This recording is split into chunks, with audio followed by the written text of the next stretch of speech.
Alright guys, here we go. This is Li Shi, the third boss in Terrace of the Endless Springs. Pretty, again, a fairly straightforward fight. One thing with this that you'll notice that goes on throughout the entire encounter is for every 10% of her total health she does lose, she will gain 8% casting speed. So you really, you see in this video, they decided the Bloodlust, whoever the raid leader was, called for it. And probably not the best time to do it because at the start of her fight, her damage output is the lowest. In my opinion, you want to pop it after the 20% protect, just because it's going to make things a heck of a lot easier on your healers. Here's the first hide. So she's hiding right now. Can't find her. Area of effect spells will hit her, and she basically reemerges once she's been hit enough. So basically you want to be running around the outer edge of the rooms, kind of see where the water is. That's where she seems to always be hiding, and just AoE it until she does pop up. Here's the Protect. Protect happens at 80%, 60%, 40%, and 20%, and you can see there's 3 ads. The animated protectors. Basically, this phase ends when one ad dies. So you either want somebody who can very quickly get a raid marker on someone, or just do a main focus type thing where everyone just focuses off one person. You can either tank the others, or you can banish works. As well as Warlock Banish and the Elemental Shaman CC works very well on them.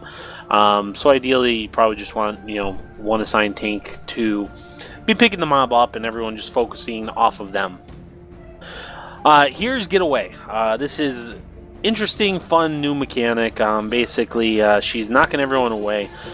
If you are not fighting the current, so if you're not currently running when the periodic tick goes out, it does do 90,000 shadow damage before any resists or anything like that. If you are running against it, it only does half damage, and that lasts for either 30 seconds or, as you saw here, broke a lot quicker when you do 4% of her total health as damage. Now, another thing I haven't really touched on too much here is her water spray. It's a stacking debuff. I think it's 125,000 frost damage, and it stacks. It increases frost damage taken by 12%. This basically causes standard, tank swap mechanic, and the tanks just need to be aware of that. Here's the Getaway again. You can see, a lot of people staying in, a lot of people fighting it. You want a combination of both, because the faster you can get through this phase, the better.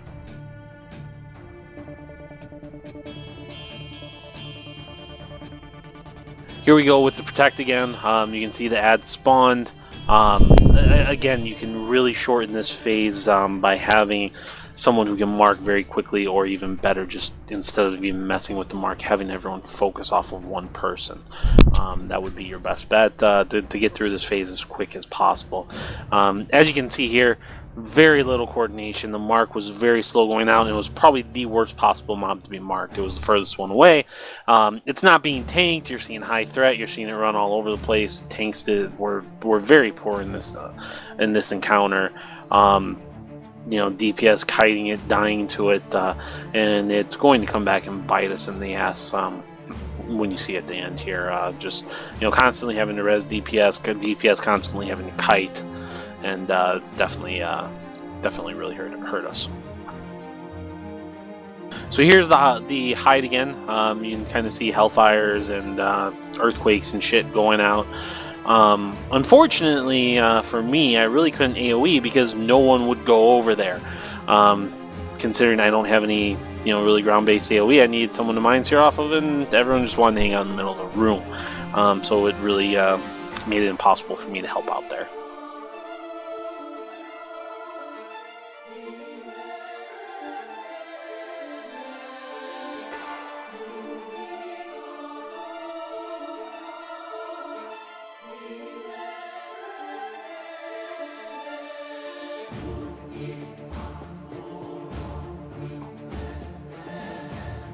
Here's the Getaway again. For something like this to really make things easier, I would recommend elemental or not any shaman. I think it's called ancestral guidance, along with Shadow Priest Vampiric Embrace. Here you see I pop my Vampiric Embrace, all the numbers flying all over the place. Granted they're not very large numbers because just it's based off my 2 dots. However, here you see on cleanup on the cleanup of it, after that ends, it starts doing a lot more healing. Can really help the healers out and give you the opportunity to maybe have a few more people just DPS hard. One thing to also note on that is you see the pillars kind of right now. You see one of those pillars. That will keep you from being thrown off the platform. Depending on how much you want to trust your healers, or if you really want to push someone, you can just eat it. However, if you do not get stopped by a pillar, you will just fly off the edge and die. Here's another hide phase. You see most of the rage is hanging out in the middle. It's the absolute wrong thing to do. Just really, really extending the fight. Here we got lucky where the people were is where she happened to be.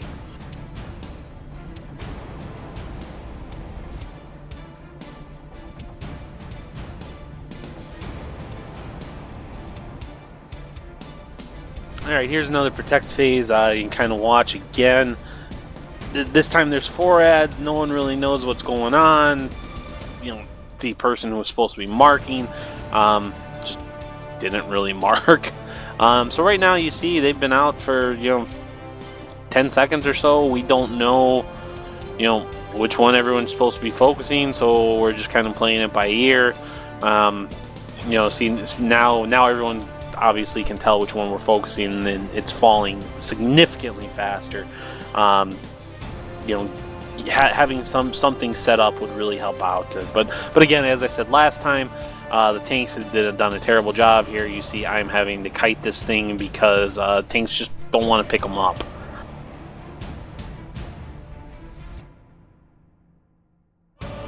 Here she comes up with another hide, again, poorly executed. At this point, people are starting to figure it out a little bit more.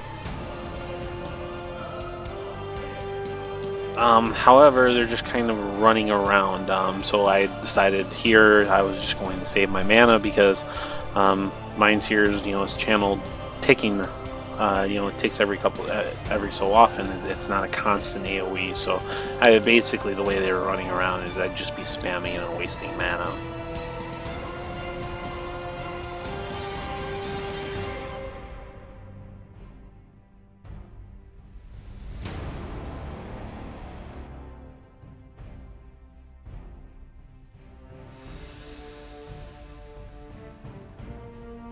Here we go with another getaway. It's a randomly used thing. Doesn't seem any rhyme or reason, any timer of when she casts it. Same thing with hide. Protect seems to be the only thing that's always used at a certain point in time.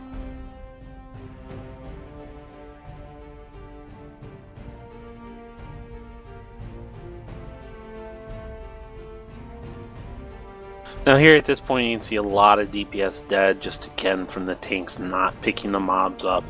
You can see how much this has, her health has really affected her casting speed.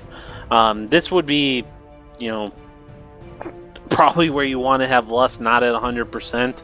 Obviously not quite yet. You want to get that last protect. You don't want to freaking waste Lust during that. So here's another hide. It's really a rinse and repeat fight. This thing dragged on much longer than it should have, mainly because we just lost so many DPS. If I remember correctly, on this pull we were down like 6 or 7 DPS, and that's after our 3 reses, just to people getting killed by the ads that were not being picked up by the tanks at all.